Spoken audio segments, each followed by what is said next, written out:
it's time to sit back and relax with your favorite drink. And listen.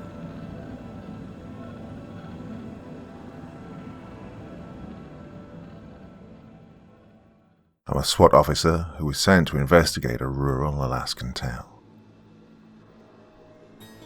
Perseverance could be considered as a true virtue that everyone should have, considering the fact that we as humans deal with a plethora of problems on a normal basis, from average inconveniences to downright panic-inducing situations.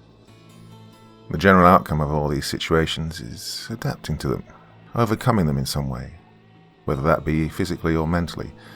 It doesn't matter as long as the problem has been solved. Because if the problem isn't solved, it could result in death or deterioration of the psyche, both of which are highly undesirable for obvious reasons. But what if the situation has dozens of problems that seem to be progressively worse as you solve each one? What if you solve one problem to only cause a far greater one that requires even more energy and has the potential to cause greater suffering and trauma? How can you handle a situation that you once thought hopeful, only to be faced with utter darkness, and all you can do is try and hide? Well, this is where perseverance comes through. All living beings have the inherent will to live, and will protect that desire at all costs, casting fear, doubt, and hesitation away to see the next day. The saying that a cornered animal is deadly would be an understatement that could cause the arrogant to fall. I always thought the idea of instinct and survival were fascinating and could be considered part of my job that kept me alive, what with me being a police officer who would encounter a situation that was less than ideal to handle. Now, granted, I've only been one for about a year now. However, that doesn't mean I haven't seen a fair share of violent acts that have been committed on people who didn't deserve it. I went into this profession knowing that I'd see inhuman acts committed on people who truly did not deserve the cruelty that was brought upon them, which still didn't stop my anger when I saw each victim. My blood would boil, and I'd feel my skin get hotter, and my jaw clenched in frustration that I couldn't do a damn thing to help them. But they died in fear and were alone in their final moments. This always gave me that feeling that showed how cruel and unfair the world truly was. Well, my goal was to try and shine a little glimpse of light in an otherwise unforgiving world, and try to help where I could. Now, even though I think the world is cruel, it doesn't stop me from having an optimistic view of it to some degree. I still firmly believe that there still lies an unseen hope. People can show great compassion and humanity, even in darkness. A prime example would be the attack on September 11th, when people came together and helped one another instead of only thinking of themselves. This also shows why perseverance is important to humanity's continued survival, and how resilient we truly are. A dip in the road brought me back to my surroundings after I'd zoned out, contemplating humanity's perseverance. I was looking into what seemed to be an ancient forest that had trees towering above the pickup I was in. The man driving took a glance at me and then looked forward as we continued to move in silence. The man looked to be in his 60s from his salt and pepper hair and had a perpetually stern look to him, as if he didn't trust his surroundings in the least. His eyes seemed to lack light in a way, almost as if he's seen where the end of the road leads, which would make sense due to our profession. We had a brief conversation when I first arrived in Alaska, where he introduced himself as the police chief of the station I was being sent to. I dreaded the news when I heard that I was being assigned to a small Alaskan town, which was due to the fact that supposedly the town was mysteriously devoid of any crime or financial trouble, and I guess that caused some eyebrows to raise at the top of the chain. However, they couldn't send in anyone who'd be too suspicious, so they sent me. I was the most logical choice since I was fairly new and I'd managed to get into SWAT even though I hadn't been in the force for longer than a year and a half. I also passed the academy with flying colours. I did find the secrecy to be a bit tasteless, as I preferred to be honest, but well, I had no qualms with what seemed to be a simple recon mission. I should also mention that I had a bachelor's degree in law enforcement, so I'm sure that was put into why I was chosen too. After our initial conversation, the chief didn't utter a single word to me, and I didn't feel like breaking the silence either, so we continued in silence. That was until the town came into view. He stopped the car on the side of the road and looked at me and said, "Listen, boy, you don't want to get involved with this town, so Just tell me the name of the officer who told your agency about the events happening so I can drive you back to the airport. I looked at him with confusion plastered onto my face. Well, mock confusion, as I'd already thought that he knew about my reason for being here, so I had to be prepared for a question like that. Well, he didn't know this, but I never failed to analyze what a person is capable of, and I knew as soon as I laid eyes on him that he was far smarter than my police commissioner gave him credit for. Now, I didn't fully understand why he used the word agency, or why he assumed someone ratted him out. He could have said administration, not agency, but I didn't have time to think about that, as I had to continue my confusion act. "What are you talking about? I'm here for training in harsh environments," I said with a confused tone. Now, I prefer to say half-truths instead of outright lying, as half-truths are far harder to detect, as you are in a way telling the truth, but just not the whole truth. He eyed me for a moment, then turned the key and we headed down the road to what would be my home for the foreseeable future. The town was as small and quaint as any small Alaskan town would be. Well, I guessed about a few hundred lived in the town from the view we were at. And it was covered in snow. One thing I hated was snow, especially for someone who was used to the hot climate like Texas, which is where I grew up. So this would be a very interesting stay. My one saving grace is that the uniform is long-sleeved and I'll be wearing Kevlar, which adds another layer of warmth. We reached the first house of the town, which should have been relieving after such a long drive, but a cold chill shot through my body as we crossed that house. It felt like hearing a sound when you're home alone. My throat went dry and my hair stood up as I surveyed the surrounding town, looking for the cause of this feeling. And that's when it hit me. The entire town was surrounded by a dense forest that seemed never-ending. This town felt truly separated from the rest of the world, as if it was in its own little world. And it made me bitterly aware that I was an outsider, almost like I was treading on ground that wasn't meant for me. This stark reality sent another shiver down my spine, as I realized I was stuck in this very town. And with that thought, I could have sworn the trees closed in even more, like a noose around my neck. As I started to think of how big a mistake I might have made taking this task on, we arrived at the police station, which in a way relieved me. The station was small and looked to be ancient compared to other stations I'd seen, with its sun-bleached walls that showed years of weather erosion. The sign was in an even worse state, with it missing almost all of its letters. Well, calling it a dump would be an understatement, seeing as it could hardly pass as a place that could be called safe. The chief didn't wait for me to get out of my stupor, as he walked straight to the front doors and entered the building. I began to walk, when again the forest caught my eye. The sea of trees had a calling to them.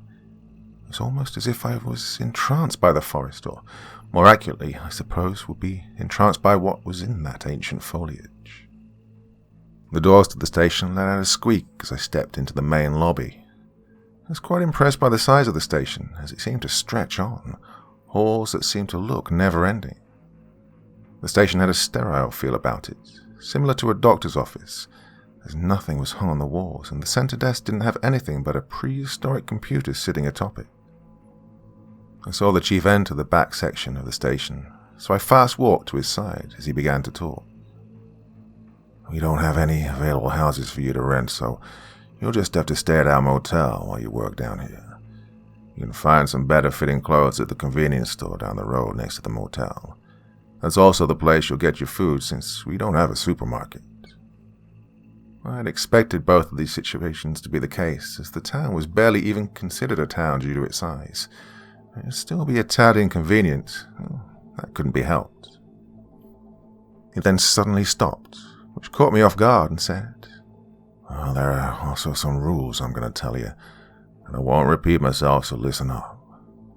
First, do not under any circumstance enter that forest. I don't care if you see the Yeti roasting marshmallows." Well, I wanted to interject, but he simply put his hand up and continued. "Second, you're the only SWAT officer here, so I won't need you. Your only job is to come into work, sit down at a desk, and fill out some paperwork. I don't care if you wear your gear or not, as the other officers come into work during nights, so also you won't encounter them. Well, I was stunned at this too. I was getting paid to do paperwork and sit there acting like I'm doing my job. Again, I was going to interject, but he put up his hand once more and said, "Finally, we get a standard squad car, which is what you'll use to go out and about with. Right, now that I have that out of the way, you're dismissed." I attempted to ask questions, but he just kept walking, so I decided to give up on that and head outside. As I started to walk away, he yelled, "Oh, your key's under the front desk." I rummaged through the front desk and found the metallic key under some papers. I exited through the front doors, and I remember seeing the lot with the squad cars to the right of the station, and pressed the key fob, hearing the beep of the first squad car on the lot. I unlocked the door and hopped into the driver's seat and started the engine. Well, I attempted to start it, as it didn't want to for the first few times until it roared to life. I found myself letting out a sigh, as I thought about what I'd just gotten myself into. My first stop was that convenience store to get some food and maybe a cheap heavy jacket or something to keep myself warm, or at least keep myself from getting frostbite. I found the convenience store, which seemed to be in a similar state to the police station. I entered and found a lady who looked to be in her late 60s, with frizzled grey hair and a face that was hardened with age, manning the register. I walked to the food section and found an assortment of food that could be potential candidates for my dinner. However, I just settled with a bag of chips and ingredients for a sandwich. With the food in hand, I went to find a small pack of water bottles that I also grabbed along the way. Now, all that was left was to find a suitable jacket that could hopefully keep the throngs of cold out and keep me fairly warm. Sadly, I had no luck. There wasn't a single jacket within the store, so I let out a sigh of defeat and walked up to the register to pay for my items. As I was putting the items on the counter, the old woman started talking to me. "You better not trust anyone in this town. They'll kill you if you go into places you don't belong, boy." Her voice was haggard, and she sounded like a lifelong smoker. But that wasn't what truly caught my interest. It was her statement that had me captivated. "Oh, sorry, ma'am, but I must have misheard what you said." "No, you didn't, boy. These people are vultures who'll tear you apart if you allow them, especially if you dare break that one rule," she said with a tinge of hatred. "Do you, mean the rule about the forest?" I replied back. "Yes, boy. You enter that forest, you're a dead man if you come back." She let out a laugh then and proceeded to say, "If you make it out of that forest alive." "Are you saying that going into a forest would make them mad enough to kill me? That'd be an insane thing to do." The old lady chuckled and said, "You seem like a good kid, so listen to my advice. I know all too well the call of a hunt, and you, boy, you're a hunter even if you don't realize it." And with that, she bagged all my items, but before I could leave, she said, "Oh, here's an old parka that used to be my son's. Don't worry about buying it. You can have it." I thanked her for the gift and walked out of the building, only to be met with the frigid cold air, which resulted in me wrapping my arms around my chest in a futile attempt of trying to keep my body warm. I set the assorted bags of goodies on the ground and put on the newly acquired parka. I thought it was weird that she'd given me her son's parka, but I just assumed that her son must have moved away, so I didn't feel too bad for taking it. I could instantly feel the warmth creep back into my shivering body as I hopped into the car and took the short drive to the motel, where I parked in front of the lobby. I stepped back into the frigid air and briskly walked into the main lobby. Well, I guess a small, dingy room better befitted it than confusing it with a clean and normal-sized area. A stout woman sat at the counter and glanced up from her fashion magazine to eye me for a good 5 seconds before saying, "Your room's number 7. The key's on the counter. Also, the price of the room is $500 a week." I sighed as I set my card down and snatched the key from the counter. The woman took the card and slid it into a grungy card reader and set it back down on the counter. With both my card and key in hand, I exited the building, jumped into the car, looked for the room number, got out, and unlocked the room's door. I don't know why I was expecting a room that didn't look like it hadn't been cleaned since the 60s, but I was really starting to hate this place, and I mean really hate this place. I was no stranger to motels and hotels, due to me and my family being nomadic for a period of a year, but this room was downright nasty. It just had everything you might imagine, with its unknown stains, rotted carpet, mouldy walls, and a ceiling that was leaking an unknown substance. Yet, the room I was stuck in puts a dumpster to shame, but at least it was warm and the beds looked clean, so I guess it wasn't all bad, just mostly bad. I set my backpack down and began to empty the contents of it onto a discolored nightstand. I'd brought long-sleeve shirts, jeans, and my issued SWAT uniform. Only then I realized that packing a jacket would have been a smarter idea. But I assumed there would be jackets galore in a frozen town, but, well, the world is full of surprises, I guess. The backpack was more of a duffel bag, so I had room to fit all of that in there. I decided to put the clothes on the second bed to avoid them getting in a state where they'd need to be burned. I sat on the bed and began to think about how I was going to snoop without raising any suspicions or unwanted trouble. And during this period of thought, I noticed something from the small crack between the curtains of the room mat. A woman was standing on the edge of the forest looking inward, as if she saw something in that void of blackness. I got a sudden urge to stop her from entering that forest, but I remembered what that old croon had said to me back at the convenience store, and how going into the forest would mark my end. I let out a heavy sigh as I pulled the parka over my torso and reached to grab my gun from the duffel bag, only to realize that I was forced to leave it behind because of the policy of not having guns on a plane, and this caused an irritated grunt, as I had to go unarmed into a forest which could have housed bears or wolves. There was no time for belly aching, though, as I opened the door slowly to make sure there wasn't a soul around, and quickly, under the guise of night, darted over to the forest's edge. I made about halfway when I noticed that the woman seemed to have quite a big bump in her stomach region. This made me continue to think how bizarre of a situation this was, and she must have been pregnant and far into her third trimester. As I neared the woman, she stepped into the forest in a swift motion, and I came to a halt once I reached the spot where her feet had left indentations in the snow. I looked ahead to see a forest that was covered in a deep blanket of snow, and gave the canopy of trees a strange glow that made the forest look almost supernatural. Despite the biting chill, I pressed on after the woman, now more out of curiosity than anything else, and the wind bore down on me from what felt like all directions as my legs slowly sank deeper into the sea of snow. I heard a low rumble coming from a patch of snow to my right, which caused me to whip my head to my right side to check what the rumble was. I was met with a patch of bright green grass, and this scene caused my brain to sputter as I wondered why and how the grass was growing.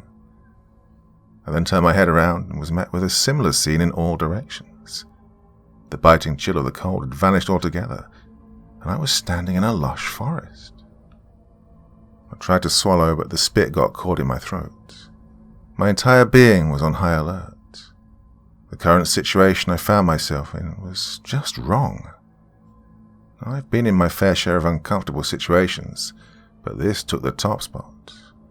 A forest that was once buried deep within snow seemed to instantly flourish and grow and erase any trace of winter. I could even smell the newly blossomed roses of a nearby rosebush. My heart was racing and my head began to ache from the amount of stress that was building within my body. And that's when I saw from the corner of my eye a black object slinking along bushes to the right of me. I whipped my face to the right and saw the rustle of the bushes and an unearthly growl that sent a biting fear throughout my body. I was trained to break out of the lizard brain during training, but my body wouldn't move. It's as if that growl wasn't just threatening me with death, it was threatening me with a fate worse than death. As I stared at the bushes, I managed to start moving my hand. Well, that was a good start, so I used my hand to pinch my cheek as a way to stimulate my body into action. It worked, and I could feel my feet come under my control again, and as soon as I had control of my body, I slowly began to backpedal away from the source of the noise. I made it about 7 steps before a pitch-black paw exited the bush, and as I looked at the paw, or what I assumed to be a paw, my head started to ache, and the longer I looked, the more out of place the appendage seemed. The dark shape seemed to transform the more I stared, so I yanked my head away from the object and looked to my left side. That lasted a good 5 seconds before another paw-like object came forth, and this hastened my backpedaling as I was no longer concerned with tripping or hitting a tree. Then, what seemed to be a head popped out of the bush. The vaguely head-like object was something that would belong in my nightmares. It had long, jagged teeth. Its canine teeth were jutting out of its mouth, showing the blood-red tinge it had on them. Its eyes were pits of crimson red that had bloodlust seeping out of them as it stared directly into my eyes. This dog-like creature had a long snout that pointed into a razor-like edge, along with its huge ears that were in a position that seemed like it was preparing to pounce. My entire body screamed at me to run. Every fiber of my being knew that if I didn't run, I would meet a grisly end. And I agreed. This monstrosity that stood in front of me was going to rip me apart piece by piece. So I whipped myself around and ran. I knew turning my back to it was a terrible idea, but I didn't care. I just wanted to get the hell away from that monster. This was a mistake, as I felt a sharp pain in my back and was sent flying for a couple of yards, only to be then slammed chest first into a tree. I slid down the tree trunk and coughed up blood. I was sure that all of my ribs on my right side were crushed, and about half my left ones were broken. I was having trouble breathing. When I did breathe, pain shot through my body, indicating that bone had torn through one of my lungs. I started to feel warm liquid seep down my leg, meaning that the creature tore my back to what I assumed to be shreds. The grass under me became a deep red pool of blood, which began to gather on the patch of grass. I attempted to lift myself from the spot where I lay. However, my shoulder screamed in pain when I tried, so I could also include a broken shoulder blade on top of my injuries. For a few moments I just lay there groaning until I felt the beast bite into my leg and toss me into the air, causing blood to gush out of my numerous wounds. The creature brought its paw up and slashed my face with it, which again sent me hurtling through the air. This time I landed on a rock back first with a resounding thud. I blacked out when I hit the rock for a few seconds, and when I came to, I could see the monster approaching me. I could also see the devilish grin on its face as it approached. It was enjoying this. So the main goal now was to make me suffer as much pain as it could.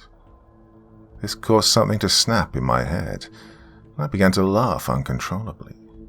I couldn't believe this was happening. This shouldn't be happening, definitely not to me. I couldn't believe my luck. First, I got to a cold wasteland akin to some sort of hell, and then I got attacked by some weird creature. This situation felt surreal as I stared at the beast. All the pain I'd once felt drained away, and I could finally stand once again, so I reached for a medium-sized rock that lay near me. At that moment, I wasn't going to go down without a fight, no matter how futile it would be. I was determined not to die without one. So I gritted my teeth and walked as best I could towards the monstrosity. Its smile now grew to an immeasurable size, and it pounced towards me.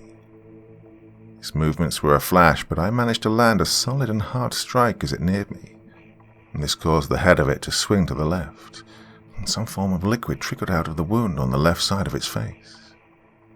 It then backed up a few steps before pouncing again. This time it was too fast, and I could see it was going for my throat, so in that instant I decided to guard it with my left arm. The creature bit deep into my arm and began to savagely shake it like a dog who was attacking someone might do. The pain fueled my rage again, so I began to repeatedly smash the rock onto the monster's face over and over and over again. My right wrist ached, my hand was going numb. I could feel the blood loss start to affect me as my eyes seemed to grow foggy, and my hand was losing power. The monster finally ripped my left arm off and once again pounced. I pushed the rock into its mouth, but it just bit through it, taking some of my fingers along with it. It pushed past my arm and sunk its teeth deep into my throat.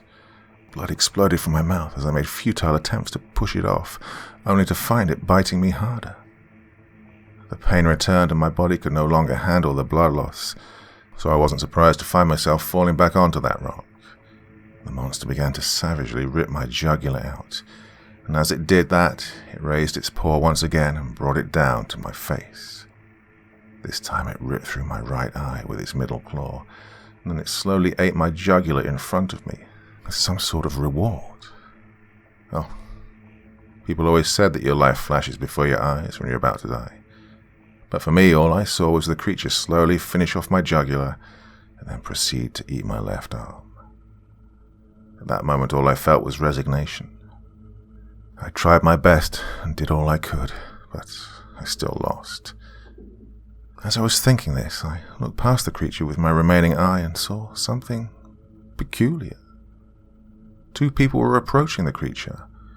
One of the 2 was a scrawny man who had messy black hair and glasses that were too big for his face that also concealed his eyes, and he was fiddling with his red tie that matched his red suit. The other was a woman that seemed to be around my age, with blonde hair that bordered on white and was in slight disarray. I could see that her eyes were scarlet red. She wore white camouflage akin to a hunter's. I also noticed the weapons they were carrying. The man was holding a giant sword that was bulky and had to be at least 50 pounds, while the woman held a hunting rifle with a bayonet attached to the end of it. The creature finished eating my arm and turned its head toward the pair, and a low noise started to come from it, almost as if it was laughing. The pair stopped a couple of yards away from the beast and whispered to one another and sent glances my way. I didn't have time to think anymore. I needed to sleep, and my eyelids shut without resistance, and all I saw was darkness. I was weightless in an infinite void. At this point it didn't matter if my eyes were closed or open, as the darkness assailed me from both ways and was constant in the feeling of what I could feel as, well, nothing. I wasn't sure how long I floated through the expanse, as it felt like decades, but I was sure it was mere seconds that had passed. I continued in this limbo for a while. I fell asleep a few times, which was weird as I'd come to the conclusion that I was now dead. However, as I started to feel the boredom creep up on me like a fox on a rabbit, a man appeared in this vision. The man that appeared before me surprised me. It was the same guy from the woods who was jittery. The man then turned to face me and let out a nervous chuckle and said, You sure are hard to find. Like, what even is this place?" This caused me to pause. He said that he'd had to find me, which meant I was not dead. Good start. I replied, "When you said, 'find me,' what do you mean by that? Am I dead or not?" He shifted and said, "Well, that's hard to explain, and we don't have an abundance of time, so I'll just tell you what I meant to tell you, which is that you're in a dream, so I'm going to tell you how to get out of it." He said this with some urgency that further showed his readiness to get out of this place. "Okay then, hurry up and tell me the way out," I said with a confused tone, and this caused his face to go red. He said with a slightly annoyed tone, "You have to walk forward until you reach the edge of this plane." While he was talking, I thought I heard the creak of his teeth as they neared being shattered due to his airtight, clenched jaw. "So, I just walk forward until I fall off? That easy?" I replied with a somewhat skeptical tone. He gave a curt nod of his head and then began to say, "Yep, it's that easy. You should know." As he was talking, he suddenly disappeared from the spot he was in. It was as if he was never there. He literally disappeared in the blink of an eye. I stood for a moment longer, an alien feeling taking over me as I contemplated what I'd been doing this entire time. I never attempted to move forward, only to stay where I was. That's when I resolved to go forward finally into the dark. Well, the first step was the hardest, as it felt as if I'd forgotten how to walk. But after the third and fourth steps got easier. This continued until I was jogging to eventually running through the endless wave of darkness. And this continued to the point where my lungs screamed in pain, my legs ached from the constant strain I was putting them through, and my throat was stark dry. And then, as if my feet were on a rug that had been suddenly snapped away, I was falling. Part 2. I jumped up from the spot I was lying in, my bed soaked from the sweat. I breathed in, as I felt like I'd just woken from the dead. It took about a minute to regain control of my breathing, as it was erratic and would only allow me to take shallow inhales of air. But as I regained control, I started to see the state of what was once my room.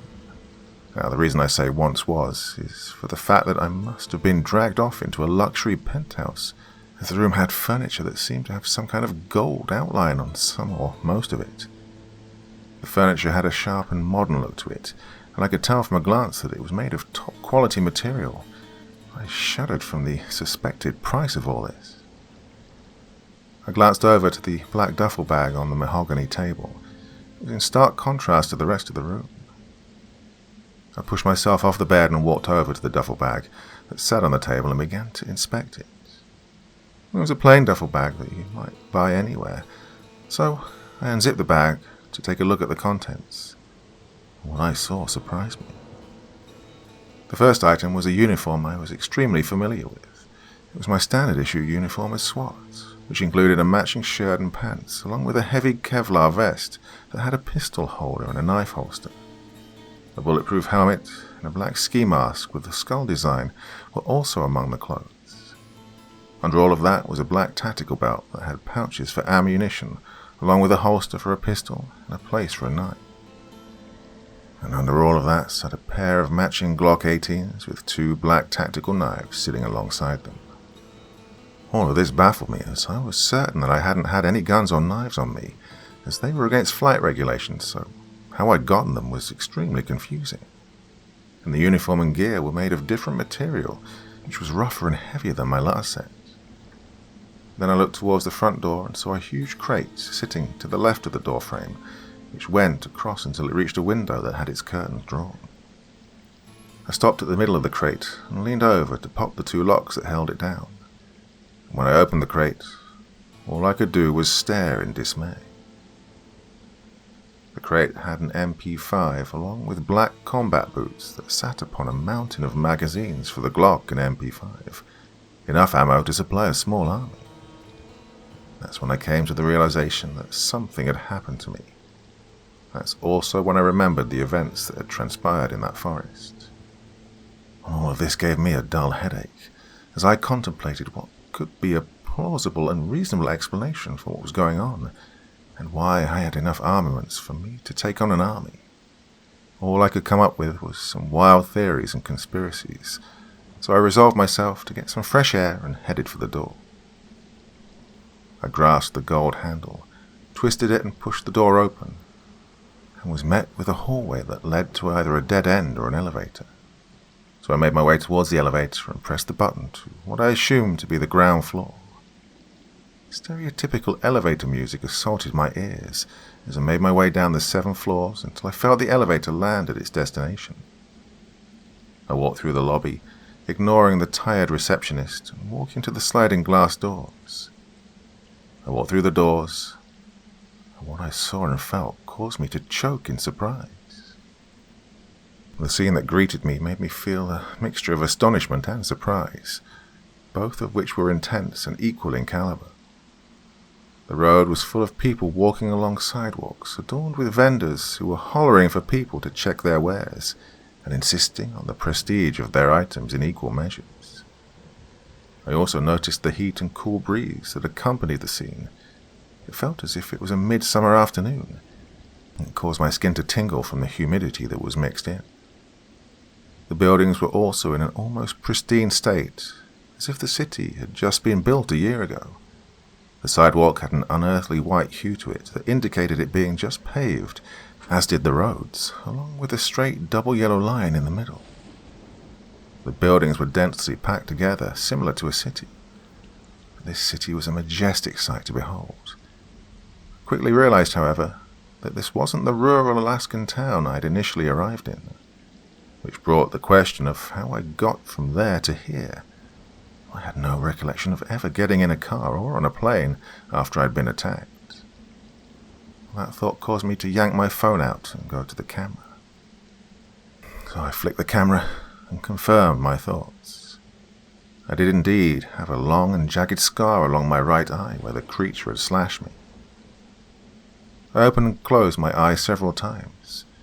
I even rubbed my eye with my finger, but everything was fine with it. I could see perfectly through it, and it didn't hurt in the least. It was as if the scar had just been painted onto my face, instead of my face having been ripped apart by a giant claw. I moved the camera up to my neck, but there was no trace of a scar there. I retraced my steps back to my room on the 7th floor. When I reached the door, I cursed myself, as it required a keycard to get in. I rummaged through my pockets in some vain hope that it would be there, but to my surprise, in my right pocket was a rectangular keycard. I swiped the card into the slot and heard the click of the lock retracting into the door. I pushed the door open and entered, and then closed the door and headed toward the bathroom. As expected, it was huge compared to your typical bathroom, and had a sharp modern look, with its gold and black accented open shower that matched the sink and toilet. As I walked across the tiles towards the sink mirror, I had a sense of wonder in seeing if my assumption was correct. Sure enough, the mirror showed a man in his mid-20s with semi-wavy auburn hair, with light blue eyes that took an almost grey hue. A jagged scar that started just above my eyebrow went down across my eyebrow and continued down my cheek and ended just under my lip. My pupil also had a somewhat jagged line through it, as if it had been split in two. But there was no pain and my eye was completely fine. The scar seemed to be purely cosmetic. I looked again at my neck and saw no scars. I then took off my white t-shirt and looked at my torso. Again, there wasn't a single blemish from the fight. I let out a long sigh of confusion and put my shirt back on and headed toward my room door. Once I reached the door, I turned toward the crate that had the boots in and put them on. The pair fitted perfectly. This situation seemed to be shrouded in one mystery after another, and just as a headache was beginning to creep on, I heard a shrill ringing come from my phone that lay on the nightstand next to one of the beds in the room. I reached out and picked up the white ringing phone and put it next to my ear. A deep silence permeated from the other end at first. Then a voice shattered it with a simple, "Hello?" The voice that came with the word made me break out into a cold sweat. The voice was strained and sounded like a creature was mimicking it. This voice had an edge which made it sound almost too perfect for a person to have. This voice left my throat dry as if I'd forgotten how to speak. The voice went on. "No need to respond, as this is a simple warning. If you have any interest in avoiding what'll happen next, then I implore you to put this phone down and simply walk out. Nothing too complicated nor challenging. All that needs to happen is for you to walk away." Well, I couldn't resist and said, "What happens if I stay?" The voice that I could now discern as male let out a deep and resounding chuckle as he said, "I guess you've chosen." And with that the line went dead.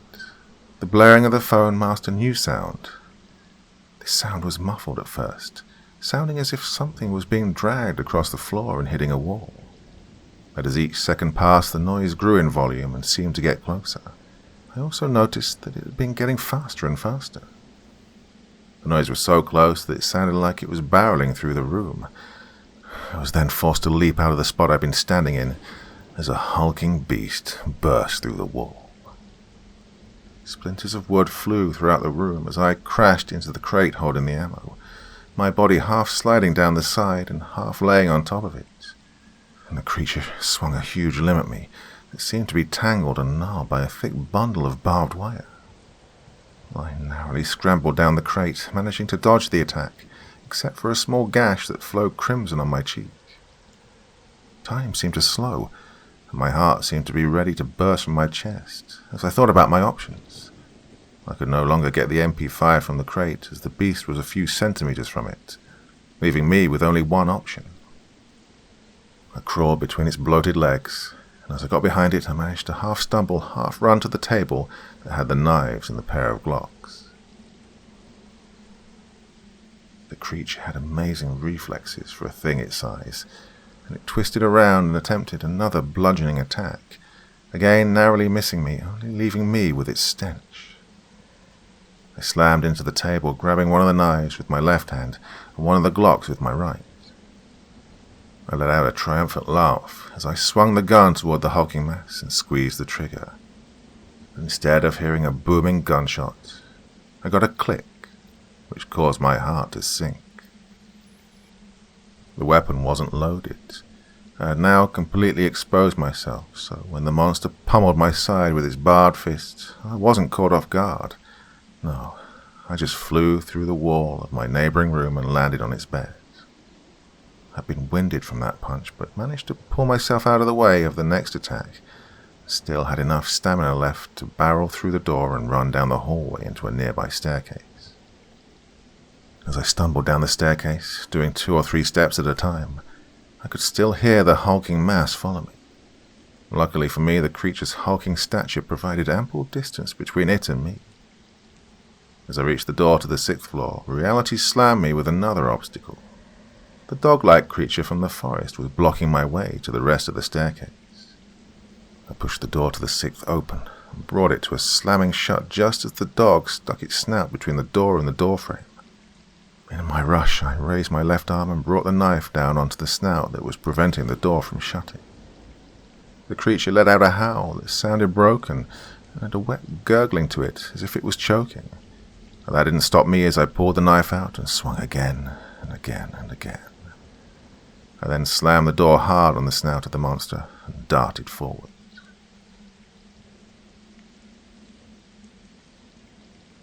There was no escape, no matter how hard I looked. My body was numb from the constant pain and aches my body was going through, and I knew I wouldn't be able to go on much longer. I reached a giant window that marked the end of my road. The city that lay below would have been a magnificent sight if not for my current predicament. The city gleamed from the sunset that was befalling it, painting it in a beautiful crimson hue, further marring its innocent look. I heard giant thumps and an animal on all fours making its way toward me. This was the end. There was no way forward. Wait. The window. I looked below it and saw a dumpster that seemed to be close enough for me to make it into. Oh, this idea obviously had disadvantages. Would I survive landing in the dumpster? Either way, I was going to die standing here, so I might as well go out on my own terms. So I stepped far enough back to get a running start and charged at the window with my shoulder in a battering ram position. I slammed into the pane, shattering it into pieces that flew into my face, leaving tiny cuts. And I felt a shard plant itself deep into my shoulder, but I didn't have time to think as I plummeted down. I tried to make my way to the dumpster but failed miserably. I felt something strike my head, like a comet falling to earth, and instantly I blacked out.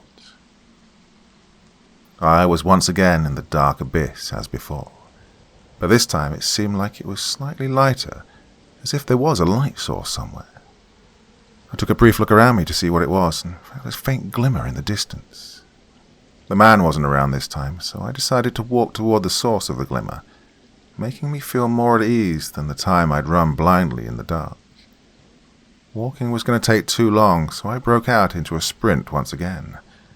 My lungs somehow no longer ached from the previous mad dash. After a while I started to grow tired again, and just as I was about to stop for a break, I fell once again into the dark. This time I awoke in the dumpster, on a nice pile of trash that smelled like rancid meat. I groaned at the thought of the stench being on me, then saw a small lizard run along my thigh down to my foot and jump off. Gripping the edge of the dumpster, I pulled myself up. As I took my hand away, I felt slick wetness on my left hand. Lifting my hand to examine it, I saw dark red blood. I turned to look at the spot and, sure enough, found a sizable stain of blood on the edge of the dumpster. My heart started to race as my right hand flew to the back of my head. I didn't feel anything, but I knew that I had hit the edge, as I could still feel the moment that my head had collided with an object. I'd fallen from the 6th floor at a fast speed. I should be dead right now. So how am I alive after that fall? I looked up to the sky to get a bearing as to the time. It seemed I'd been out all night, as the sun was starting to rise over the horizon. I hopped out of the trash heap and wearily stood, as my legs had cramped from the sudden movement. I did some movements to stretch my back and arms, and set off to the front of the hotel. However, before I could reach the end of the side alley that lay just beside the hotel, a paper of some sort crashed into my face. I snatched it away and looked down at it. The paper was some sort of advertisement for a warehouse that sold mannequins. I crushed it into a ball and threw it toward the dumpster. As it flew towards its goal, I saw something out of the corner of my eye. A pool of dark liquid lay in front of a pile of trash bags. The origin of this pool was out of sight, and so curiosity compelled me forward in some kind of self-fulfilling investigation. As I rounded the mound of black bags, I saw a sight that was blood-stopping. There lay a young woman that appeared to have been in her early 20s. The woman's right leg was twisted beyond recognition, and what remained of her left arm was a ragged stump that was ripped off savagely. The right arm was hanging from a thin piece of tendon. Her foot was missing, and the torso was gouged, organs laying all around her in some sort of sadistic circle. The only thing normal about the woman was that her face was serene, with no marks or blood shown on her soft features. Even her brunette hair was immaculate, and went smoothly with her makeup. Her sharp green eyes seemed to look through the world. No, it seemed to look through the thing that had attacked her, and some kind of understanding formed in her final moments. The tears went unnoticed. Realization that there was no reason for her to die set in before the rage. The rage was an all-consuming fire. My teeth gritted, my hands formed into a fist in such an absolute way that my fingernails drew blood. I didn't know this woman in front of me, but the fact that she died like this, in a dingy alley full of trash, alone, is what ignited the fire. No one deserved a fate or punishment like this. Well, except for whatever had done this. I had to find what did this, and I already had an idea about how to do that. As I was in mid-thought, I heard footsteps approach from my right. I looked in that direction to find the jittery man from the forest, and from that place. He had a sullen expression as he looked at the young woman. His jitters had evaporated as he stared deeply at her. He then looked up at me and said, "That's a damn shame about her. She had a promising future ahead. Sadly, fate had other plans for her." He then bent down and pushed her eyelids closed, adding another layer of calm to her face. What the hell is going on? My pent-up confusion and frustration were at a boiling point now. Ever since I'd gone to that damn town, my life had been a giant shit show. Well, I was tired of running. I was tired of the blood, and more than anything, I was tired of how powerless I'd been. Another headache formed as the man looked into my eyes, or so I assumed, as his bulky glasses were concealing them. "Yeah, I can understand that, but I'm not the one who's going to explain. I'm merely a messenger," he said, and this was said with a tone of finality to it, leaving no room for questions as he pressed on. "Well, I guess I'm more like a taxi, so I don't have a message." He added a fake chuckle, failing to ease the thick tension. He lifted his hand and muttered some sort of sound. Well, I say some sort as my mind couldn't process it. Then a deep white sprung forth from his outstretched hand and momentarily blinded me. I threw my hands atop my eyelids as I rubbed at the burning sensation. It subsided after a few seconds of doing so, and as I opened my eyes and looked at my surroundings, I realized that I wasn't in that alley anymore.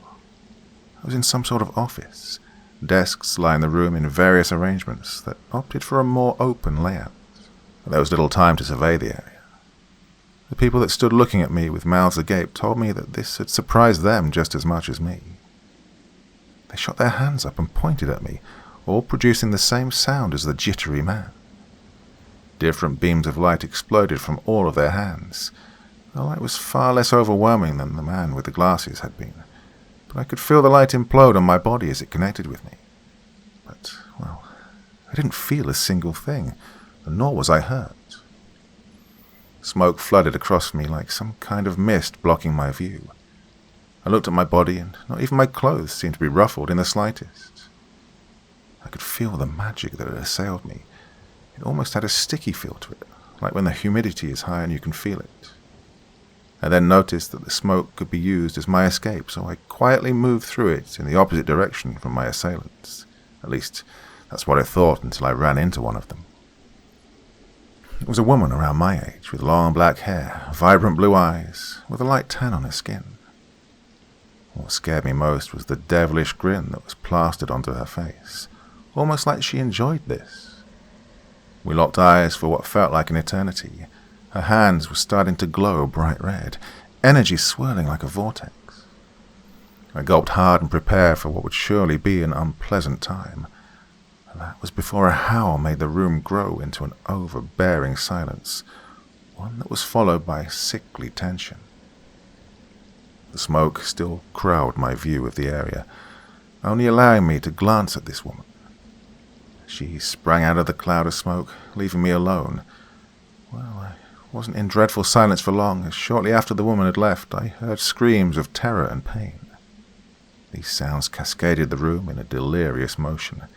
I could hear desks being knocked into, papers falling, bodies being slammed into things. It was a symphony of blood and terror. I finally decided that running would be the best course of action, so I darted again through the smoke and made it out after about 5 seconds of motion. And that was a mistake, as I ran headfirst into another one of those damn monsters. This time it looked like a bloodhound, and it was a good 2 or 3 feet taller than me. A body hung from its maw, like an ornament hanging from a Christmas tree, and the ears of the beast perked up as if it had just received a pleasant surprise. A cold chill ran through my body as I surveyed the dog-like creature with its razor-sharp claws, crooked legs, hunched back, and decaying skin. It put one hideous leg forward that seemed to cover 12 feet of space. I went to my knife holster out of instinct, even though I was sure I dropped it when I fell out of the building. However, planted in the sheath was my knife. I had no time to think about how it ended up there, as I drew it out, readying for an attack. But before we could make contact, a bright red vortex collided with the dog-like creature's head, violently rocking it. The origin of this blast was from the girl. This time she had a furious look on her face, and the cause of that look would be from how the thing had massacred her friends, undoubtedly. This also caused the thing to let out a vicious snarl and charge at her. Its jaws opened to an unnatural degree, threatening to consume her whole. I watched as she nimbly dodged out of its way and let out a series of 4 blasts before it even knew what had happened. Its snout crinkled and its eyes burned with hatred as she was merely playing with it. That's when its legs straightened and its back grew a camel hump, or, more accurately, a mini mound on its ugly back. The next second it turned into a blur of motion as it leaped at max speed toward the woman, and as it got to her, it jabbed her ribs, making a resounding crack. Blood spurted from her mouth, and she crashed into a wall, sliding down it. Well, this was the last straw. My feelings now seared, the tiredness I felt, the confusion, the fear, the pain, the hopelessness, powerlessness. All of this formed into a single feeling now. Anger. I gritted my teeth and white-knuckled my blade. I rushed at the beast while it was still looking at the woman, catching it by surprise. I jumped onto its back and drove the knife into the mound. It roared in agony and began to throw me off. I plunged the knife in again. My left hand slipped and I collided with a nearby desk, and the dog lunged on top of me and opened its maw. It shot forward, but I used my arm as a shield. Its teeth tore down to the bone, making my brain go fuzzy from the pain. pushed the edges of darkness back and started to plunge my knife into its chest. It then also bit harder, and I could feel my bone break as it went through it. I cried out in pain and plunged the knife into the teeth of the monster, which caused it to let go of my now mangled left arm. I arched my hand in a cleaving motion and went straight for its neck. It must have had the same idea, as it went for my neck, but before it made contact, the woman from earlier shot a blast of red light. It connected with the snout of the creature, and I could see that it had shattered the right side of it. I brought the blade down, causing a slight injury to it, but, well, I was determined to fully lob its head off. The anger I felt made the process easier than expected. The dog creature's yelps dwindled to whines, and then fell completely silent. It seemed like the ordeal was over, and a relieved feeling came over me, even though I was surrounded by a mound of bodies. I think the only people that survived were me and the lady, who was now standing and staring at me. The adrenaline slowly faded, and I began to feel my eyelids grow heavy. The last thing I saw before I blacked out was the woman who'd started walking towards me. That's when my feet gave out and I was falling. The last sensation I felt was something grabbing me before once again I felt nothing. Part 3. A late October sunrise fell on a police station. The orangish-red hue that cascaded its brick walls gave a warm look to it. The inside of the serene police station was quiet. 3 people sat with different police officers discussing problems they had that required a higher power. A young rookie who'd joined the force a week earlier sat with his FTO. Both of them were questioning an old, disheveled man. The man grew increasingly distraught, and the FTO started to grow annoyed with the conversation. The rookie stared out of a giant window that sat in front of the police station. The rookie had achieved his childhood dream of becoming a cop. Sure, it had only been a week, but he still had high hopes of what he could achieve. He thought of how he could now help the people who needed it, maybe even get an award or 2 for heroism. But that would be the last time the rookie would get to have such idealistic thoughts, because through that window he saw a grotesque creature slink to the door. The woman at the reception desk let out a loud, "What the hell?" as it made its way to the door. The surrounding officers all swiveled their heads to the lady and looked where her now shocked face was staring. That's when the room of both veterans and rookies exploded in a commotion as people scrambled out of their seats and went to get a closer look, hands hovering over their service pistols. The rookie and FTO went to corral the civilians further into the police station, where they thought it would be safest for them. The reason for all this rash decision-making and paranoia was due to a thick tension in the air, akin to having a random person walking up to you and shoving a gun in your face. As the rookie and FTO walked back to the others, they heard shots ring out, and this caused them to break out in a dead sprint as they rushed to the others. By the time the 2 of them had made it, half the officers laid mangled, and the walls had a fine red sheen to them. The other half were frantically yelling and shooting, and the beast shrugged the bullets off and pounced on 3 officers at once. One swift flick of its pitch-black paw caused a fountain of blood to spray onto a nearby plant. The others looked on in horror as this monster butchered their friends. Tears clouded their vision as the creature picked them all off. The rookie and FTO tried to get them to snap out of it, but it was a futile attempt, and their blood froze as the wolf set its crimson pits upon them. The beast first took out the FTO, ripping his chest in 2. Then it went on to the rookie, who put up a surprisingly good struggle as he kicked and punched the snout of the creature. Well, this unsurprisingly annoyed it, and with one fell swoop, it slammed the rookie's head into the ground, causing his blood to deepen the red of his auburn hair. I opened my eyes to a blinding light. My eyes shifted to the beaming source and surveyed my surroundings. The room was bare, only having a side table and an IV which was hooked into my arm, along with some sort of computer. I attempted to get up, but my sore body protested, so I didn't bother continuing my attempts. I let out a sigh as I looked for a possible button to call a nurse, none of whom were around. With nothing much left to do, I closed my eyes as another wave of tiredness overtook me. I then woke up again to an empty room, trying to look for a window to get any semblance of the time, but I noticed there aren't any windows and the door is a plain grey door with no window on it. The silence is soothing, making the hell I'd lived through seem like a distant memory. Actually, this gave me time to recount the events that had taken place, all of the reality-bending crap that had taken place, and, well, why did I choose to go into that forest when I was told not to? Sure, I was concerned about that lady, but what did that do for me? I never even found her. Instead, I got a shitstorm of blood and pain. Not to mention the fact that I have no clue what's going on, or to be more accurate, why this is happening. I'm confused about my exact location or time.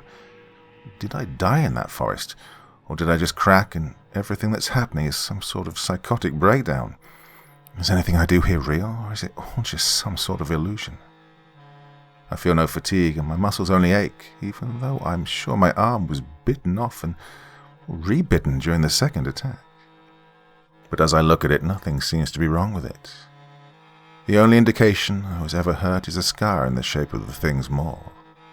I need more evidence, more facts before I can form an opinion, and then, well, I'll go from there. As I finish my debating on what's happening, I hear the door open and I see the woman from when I got transported into that officer area. Her hair seems to be far straighter. It was brushed and reached down to her waist while some lay on her shoulders, and her clear blue eyes seemed to shine with the room lighting.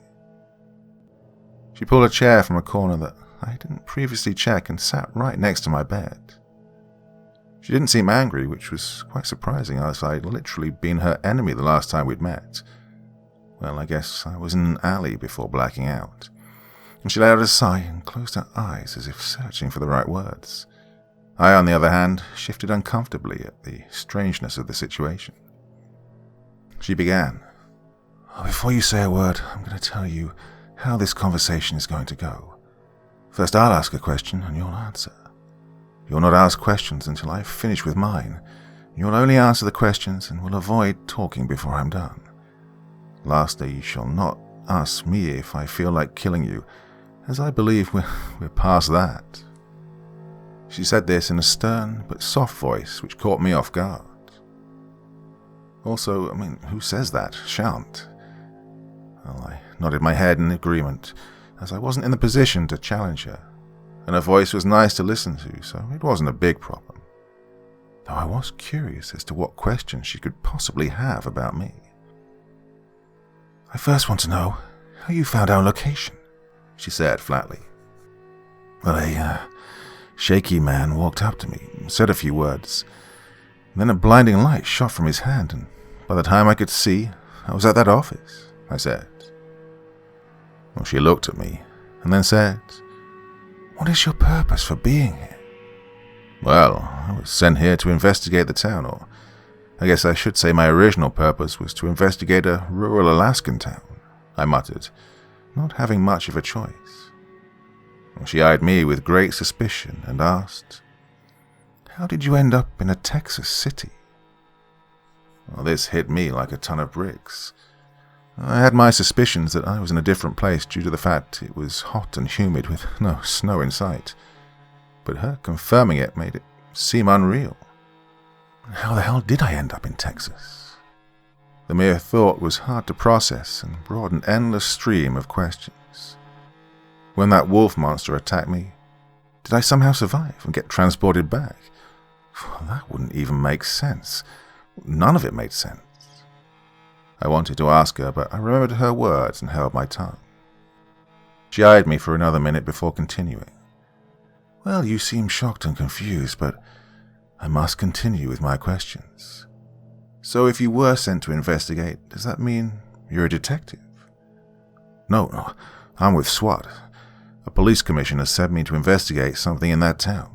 I stuttered out. Something seems off with that. Well, she now seemed annoyed and spat out, I want the truth. So stop telling such obvious lies and tell me what you really are." Well, I recoiled slightly and sputtered out, "That is the truth.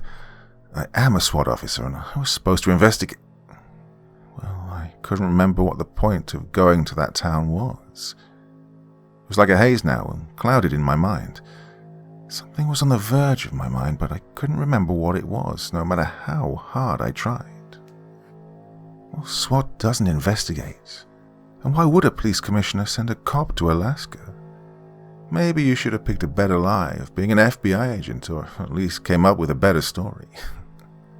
She laughed the last bit of that sentence out. But she was right.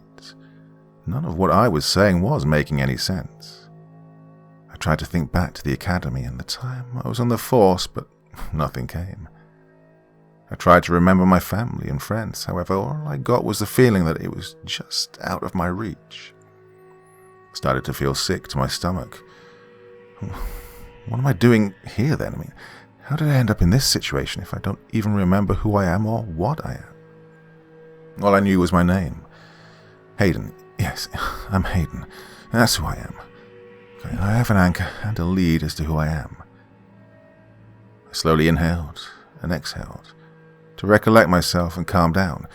Remember the 5, 5, 10 breathing. The woman studied me and nodded a little. Well, it seems you were telling the truth, but I guess I'll have to find the answers elsewhere. I have one more question before it's your turn. How did you manage to kill that hound? I don't know. I just did what my instincts told me. Standing there wasn't going to help, and if I did nothing, that would mean certain death, so I just fought, I said in a shaky voice. She again merely nodded. I wouldn't say I'm satisfied due to the new questions I have, but now it's your turn to ask me the questions that you have. Questions that I have? Where would I even begin to start with a list like that? Well, I finally had a chance to get some answers, so I was going to take it. What are those monsters? I said without even thinking about it. Those damn monsters had been making my life hell and put me through so much pain. I at least wanted to know what they are. I don't know. Honestly, they just showed up one day and have been a pain to deal with ever since. Now, before you ask, they have no known weakness, and honestly, it's impressive that you managed to kill one. She spoke to me in a flat tone. Obviously, it's a subject she doesn't enjoy talking about. So they just appeared? I asked. I'm not sure if they appeared or if they've been around the entire time. I do have a theory, but to be exact, the first is that something makes them, like some kind of brood mother. Now that's the obvious theory among my people, but there is another one. That these things are created by some sort of distorted will, like greed or wrath. Well, I can't be sure, but I am sure of one thing. They're lethal, she said. Well, that made goosebumps rise on my arms. On the bright side, at least I'm not the only one in the dark about what these things are. Well, that still leaves the question as to how to deal with these creatures in an efficient manner, as they have no weaknesses and we don't know the origin. Okay, what's that weird light that shoots from your hands? This was another mystery I wanted to check off my list while I had the chance. Oh, that... Before she could finish, she was cut off by a man opening the door to my room. This wasn't just any man. It was the same shaky man in the red suit with the huge sword and glasses that concealed his eyes. The hilt of the sword clipped the door frame, and he had to make an awkward twist to fully get into the room.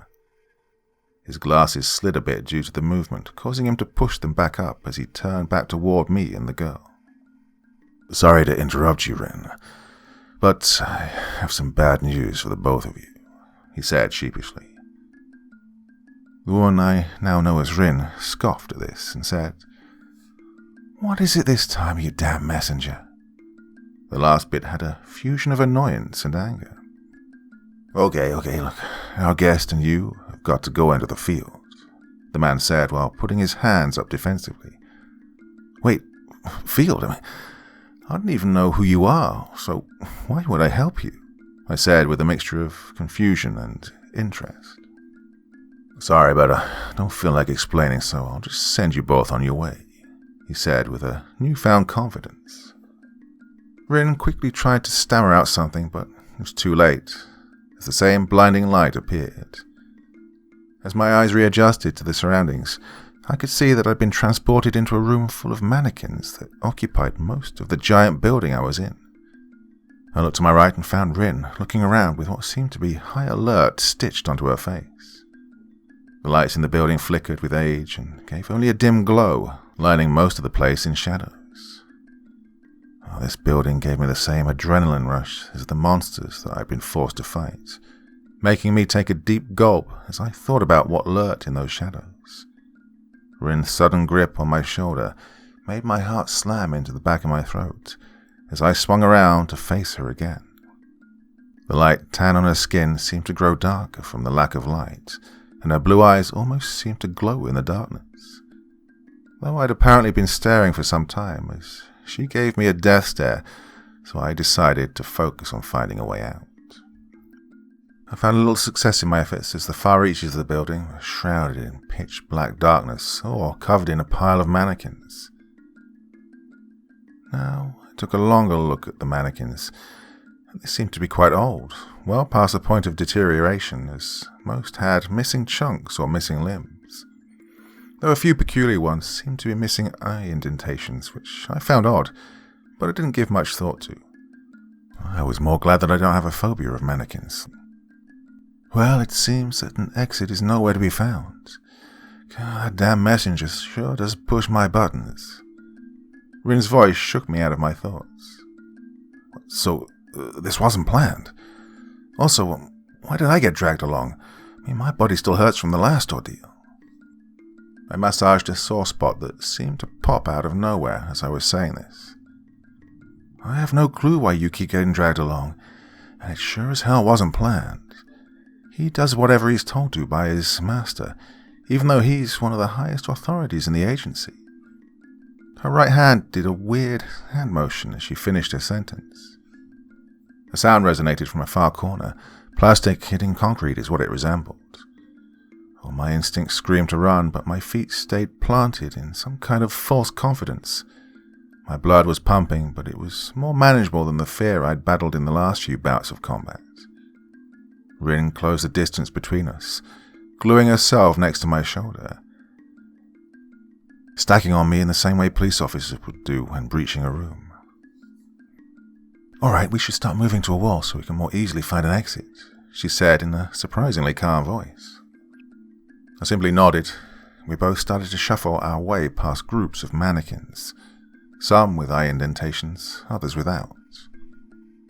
The growing tension left both of us silent as we stiffly looked at the large shadows that littered the building.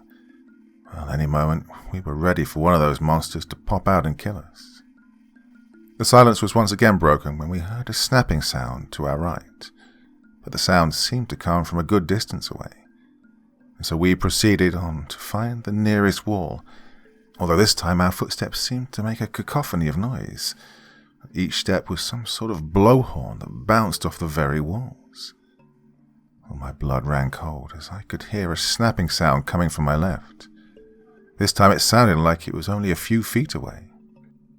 Rin and I both exchanged glances that gave a mutual understanding to be on guard as we proceeded further into the wasteland of decaying mannequins.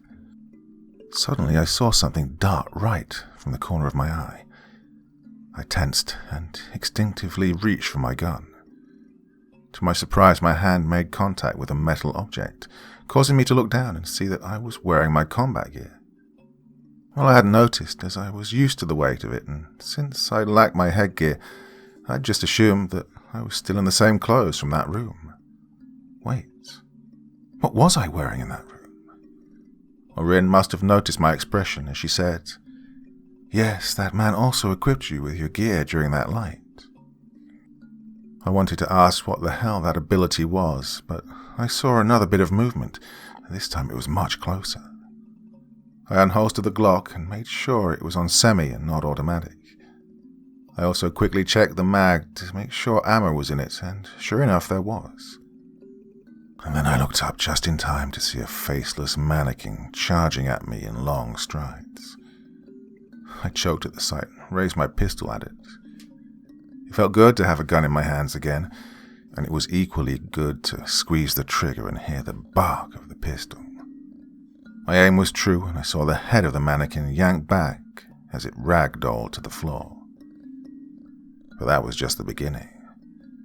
Quickly, thousands of the damn things came to life, limbs yanking and twisting and trying to make the body move. The twisted and decayed mannequin started to walk our way. "Oh, shit," I yelled as I swung my head to Rin. "Just run forward, you damned idiot," Rin screamed, causing me to break into a sprint. Thankfully, the path we were walking was still clear for the time being, but we had a long run, meaning the mannequins could start blocking our path. And if that happened, we were screwed. At least Rin was able to keep up with my pace, and she was still glued to my side. The horde of mannequins seemed to have gotten used to their limbs as they started to wobble their way toward us, a few of the nearest ones reaching out for us. One of them managed to get in front of us, so I aimed and shot at its featureless face. Rin and I leapt over the body and continued our mad dash to hopefully our salvation and not our demise, while more and more of them had started to gain speed and hurtled their way towards us. By now we could see some sort of wall, and I thought I could see the outline of some kind of door, which gave me a newfound boost of energy. I shot several more mannequins that had gotten in front of us, counting the number of bullets I had remaining, which sadly came out as only 10. Rin then shot the same light out of her hands to take care of the ones that were now within arm-reaching distance. And then, in a mere moment, I heard Rin shriek. I looked back to see that she'd been grabbed by one of the mannequins, but one soon turned to 3, and if I didn't act quickly, she'd be consumed by a horde of them. Well, I had a decision to make. Either I continued to run and made it to the door, or I fought off the mannequins holding Rin back. But then again, why would I rescue her? I mean, she'd been more of a liability than an asset. Well, sure, she'd help me, but I still did most of the work. Why should I risk my life to help a stranger who probably wouldn't do the same for me? Oh, fuck it, I swore as I came to my realization. The realization that no matter how much I thought of my continual survival, I couldn't leave her to die like that. The simple fact was that it's against my nature to do something so cruel. I shot the 2 heads that I could see, and then ran up to her. Well, by now another 3 had grabbed her. I slammed the muzzle of the pistol to the faceless head of one and shot, then swung the gun that held Rin's legs and did the same. Well, I hated getting so close, but I couldn't risk accidentally shooting Rin, so this was the only option. Well, at least I didn't have to worry about missing my shots. By now only 2 held Rin in place, though I could hear Rin's choked breathing as one attempted to strangle her, while the other wrapped itself around her arms and torso. I twisted around Rin and blasted the one strangling her, and started to yank the one wrapped around her off enough to be able to shoot it without moving. I managed to yank its head off her and lined up a shot, but as soon as I squeezed the trigger, the thing had jolted its head to Rin's body, making my shot miss by a large amount of space. I once again wrestled the thing to get it off her, and she managed to land an elbow into its face, sending it reeling from the hit. I grabbed its featureless face and shot it point blank. By now the horde of mannequins had caught up with us, and I had to stomp on arms to avoid getting grabbed. I pushed Rin forward and followed behind her as she sprinted toward the door. However, as I was running, one of the damn creatures caught my leg, and I face-planted onto the ground. I could feel the blood pouring from my nose as I tried to kick the mannequin off. The kicking seemed to have no effect on this one, so I pointed and shot the thing. I stumbled back up into a standing position just in time for another one to grab onto my left arm, so I once again smashed the muzzle of the pistol to its head and shot it in the center. Rin was now a good bit ahead of me as I twisted and weaved through the ever-growing walls of arms on my sides until 2 decayed mannequins popped up in front of me. I aimed at the left one and blasted a hole through it, and then I pointed and shot the right one, and then I heard a click instead of the usual bark. I'd used up all of my ammo, saving Rin. So, I did the only thing I could think of in that situation. I flipped the gun and got ready to bash its head in. Well, this might work or it might not. I had no time to dwell on the possibilities, but I couldn't afford to hesitate. So I slammed the butt of the gun to the side of its head, sending it careening into a nearby group of them. I let out a sigh of relief. Well, that was until I saw a group of them standing in my way. It was like the universe was telling me to fuck off and die. Well, if I was going to die, then I'd go down fighting. My muscles tensed. I gritted my teeth and prepared to fight like hell. Well, that was until I saw a red vortex slam into the center one, causing it to fly towards me.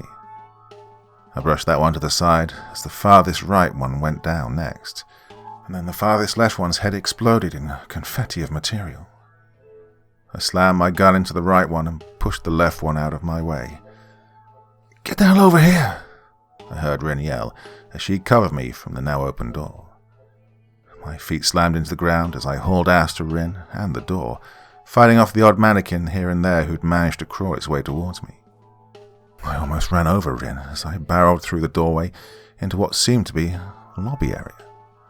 She slammed the door behind us, and I grabbed a nearby chair to block it, hoping for some sort of miracle that the chair could hold off thousands of mannequins.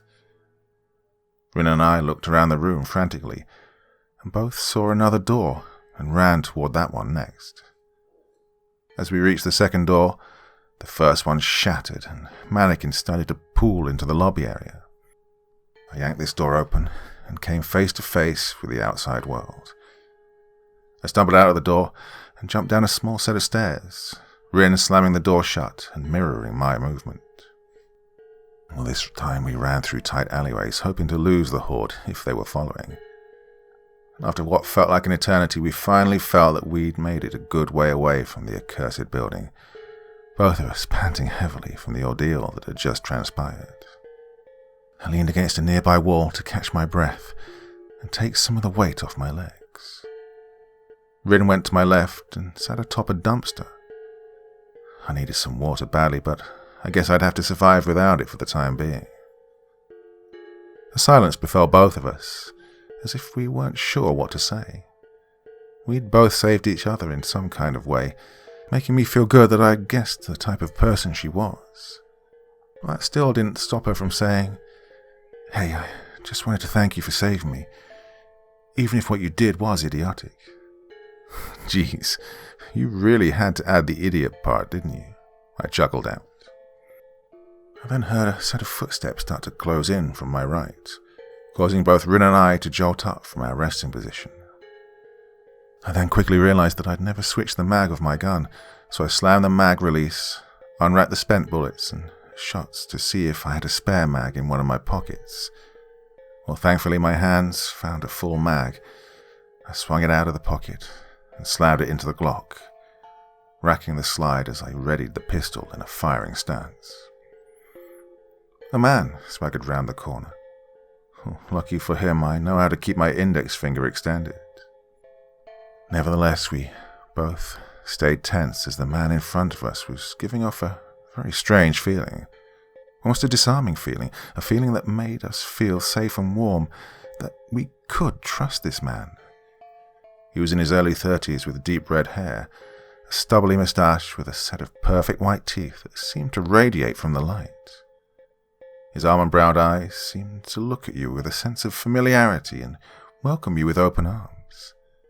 However, his long fingernails gave a sense of unease to me. His sharp face also seemed to be almost mask-like. Every feature he had seemed a little too perfect to be human. Well, his appearance seemed to make me tense up harder, and I found my finger slowly inching its way closer to the trigger, as if this was an enemy that needed to be put down. I also got the strange feeling that I'd seen this man somewhere before, but I couldn't place where. The man looked at me first, sizing me up before turning his attention to Rin. When he saw Rin, he licked his lips and said, "Oh, I'm going to enjoy playing with you." He smiled as he continued to stare, and that's when I felt the bloodlust start to seep from him. This was going to be a very bad time. "You aren't supposed to be here, boy." He said this to me after he was done eye-stripping Rin. "I'm certain I had, my dear Darlene. Well, what are you?" After a moment, his face had a bored-like expression on it, causing him to say, "Never mind. I'll just doze off while you explained what you are. I will say this. This is going to be fun." He chuckled then and had a glint in his soulless eyes when he said, "Well, it'll be fun for me at least. For both of you, it'll be pure hell." His chuckle then started to distort as his body started to morph. His bones started to creak and crack as his arms extended, his back arching forward as if a weight was planted on his neck. I saw his nail beds pop out, and long yellow talons started to protrude from his now mangled hands, the palms of which were planted onto the concrete of the alleyway. His legs twisted as they seemed to grow hair and morph into a pair of mountain goat legs. His torso was also going through a similar transformation. His ribs now protruded from his once sleek white button-down shirt, exposing his now almost hollow chest that had a grey hue. That once perfect face was now one befitted for his true self. Instead of immaculate white teeth, they had become yellowed with black spots of decay, twisted and uneven. Most of his face was now missing patches of skin, showing either greyed muscle or yellowed skull. Antlers started to grow from the top of his head, jagged and ancient, patches of skull and skin hanging from them. Almond brown eyes turned to pitch black. The man that stood before me was no man at all, but a monster who wore the skin of one. The thing smiled with its decayed mouth and let out a deep and low chuckle. I shot 2 or 3 times once I'd managed to get out of my stupor, and Rin followed in quickly with a volley of her magic bullets. But the creature didn't even flinch, nor did it flinch when I let out another 4 bullets. This goddamn monster shrugged off our attacks like raindrops, letting out another low chuckle at our futile attempts. The creature went into a weird squat position as it angled its head towards me. By the time I realized what it was doing, it was too late. "Oh, shit," was all I could manage before I felt the thing headbutt me, antlers slicing into my sides as I was sent hurtling backward.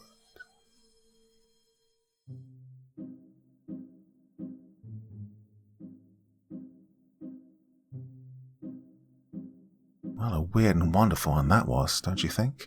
And I have to say, I think a lot more is coming. That story is nowhere near over, so if you enjoyed that, please leave some nice comments below the video and encourage the author to keep going with this one. Really intriguing start. No idea where it's heading, but I think there is a lot more. Well, thanks as ever for joining me this evening, and I'll definitely be back again soon. Till the next time, my dear friends, sweet dreams and bye-bye.